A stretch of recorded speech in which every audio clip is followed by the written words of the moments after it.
questions? That's kind of my gist of this thing. Yes. I've been trying to grow fruit trees for a long time. I finally realized I got a whole yard full of black walnuts. Yes. That is another problem. I get it. There's yeah. So if you got that, there are some ways around it. Now, I've heard of some people using raised beds. So you're getting some of that. You're bringing in a bunch of new soil that hasn't been totally contaminated by the black walnuts, and getting them started. And maybe once they're started, they're a lot easier to work into their soil. So that would maybe be a way to go, is to raise them up, and it's really not much, but to get them out of the ground a little bit. Or it's hard to completely dig up a bunch of soil and put in there, because it can still get back in there. That's a hard thing. You want to make sure all the stuff's picked up, all the black walnuts are out of there. That will keep that stuff from going back in the soil. My yard is full of. If it's just full of something, that could be a hard one.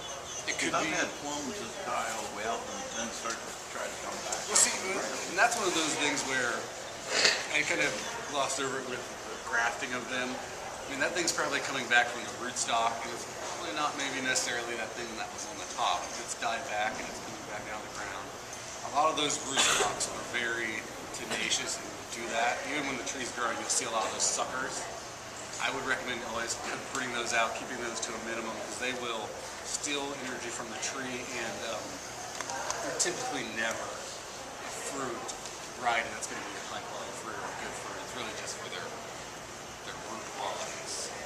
So yeah, those plums that I'm sure they could live, but by the time they get a plum or a Yeah, nice for the last plum 3 years, out, I don't think I've got anything. They just grow out of the ground. they grow. Yeah, the black walnut thing and those kind of things, that's hard. And that's part of finding a good spot for them. There are a few fruits you can grow. There are things called patio peaches, where it's a thing you can actually put into a very large container, just grow it that way in a container. Or there are a couple small cherries too.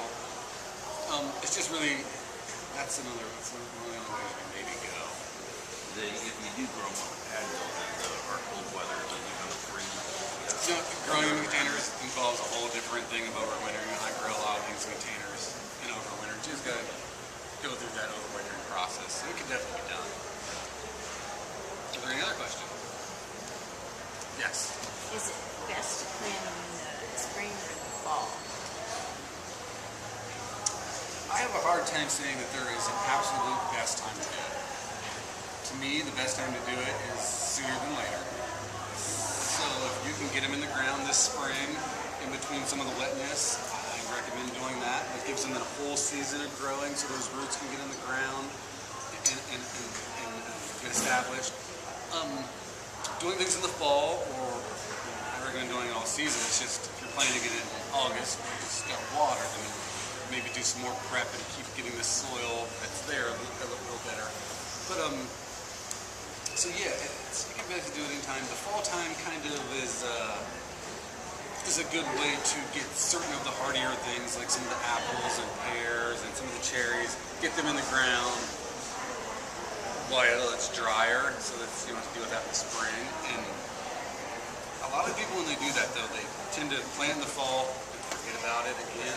That next year, you got to remember that those roots may have rooted a little bit in the fall, but it really doesn't have a lot of roots. You want to make sure you take care of it the next year. And I hear a lot of the stories of people when they're planting in the fall, it's like, oh, I can do it now and not worry about it. It could be in the fall, the tree could almost be going dormant, starting to fall off, and if it's dry as a bone, if it didn't rain in September or October, you could highly hurt your tree, even if it's dormant. So you just want to keep an eye on that when you plant it. Anything else? Yes.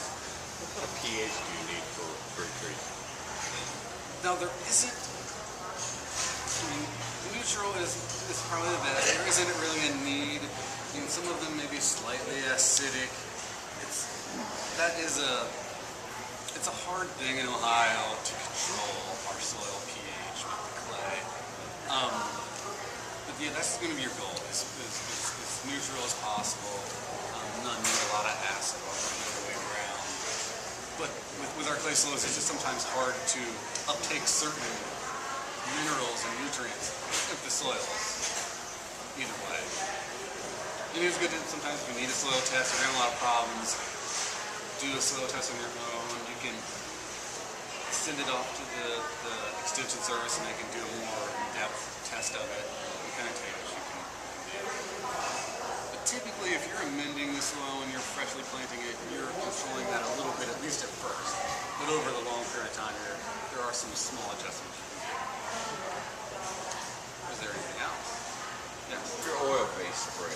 I just heard from one person that's in landscaping. He says right now maybe it's almost too late for your oil-based sprays for your fruit trees. But I've talked to the Linds and people like that, and they say usually when they have budded, Yeah, about it's a quarter. let's say we'll put these on the inside and in our fruit tree. It will say right as they start to swell and start to grow. It's like with this guy. He really hasn't started to do that. So it is perfectly, that guy's definitely not too late to start doing some of these preventative sprays. And a lot of them, I mean, fruit tree schedule is maybe one of the most important handouts up here. So I have to grab some more, but it basically comes down to starting them once they first start to grow. We don't want to hear the dormant oils, which is kind of like this guy here, an oil. Spray it on there now. Just fine. And then some of the other sprays, like some of these that are more disease and insects, got chemicals in them, or they're just oil. It's basically starting those right as they start to turn swell and turn green. And it's basically in every, most of them are a few weeks to just looking at the different stages of the plant itself, depending on the weather, is when you spray. So yeah, that's part of the getting that perfect fruit is to being real in depth of what's happening out there and knowing that it's starting to grow and now you need to spray. I mean, the big thing now is with the bees, and you gotta remember that all of these trees pollinated with bees. And there are certain times in some of these sprays that are for the bad insects, spray them at the wrong time. You're gonna kill your bees too. So you wanna be very cautious of when they're in full bloom. There are some of the sprays you can use then, but you don't want to do it in the middle of the day. You want to do it, I usually like to say in the evening. The bees are less likely to forage going into the evening, and will hopefully dry. Where if you're doing it in the morning, which is sometimes suggested too when it's cooler, that stuff could be on there when they go to forage. So I caution spraying around those times with the insect stuff, just to keep the bees healthy. There's not going to be a lot of bad insects flying around hurting. There's not going to be none flying around hurting flowers. Once the flowers drop off and the fruit starts to form, that's when you got, and the leaves start to come on, is when some of those insects are going to get from. Oh, there's another question. How old would you say that tree there is? That tree there, see how they grow these is nice because they put it on the older rootstock typically, that grafted thick bud, so they grow a little bit faster. I'm going to say that that's probably 3 to 5 years old from being crafted once there. They can grow them pretty fast, so I'd kind of say that's right around where that guy's life is. So about that time of the year is when they would start bearing fruit. So it was like just a few years. Yeah, a lot of fruits, it's really hard to grow from seed, but I mean, a lot of them take that 5-7 year time to mature to start fruiting. But the good thing about how they grow these things now is they're crafting them. That mud on there is pretty active already. Once it just gets the right size, it can start producing fruit because it's not growing from seed. It's already kind of went through that period. So that's another reason why they can fruit a little faster and you can get lots of fruit on it.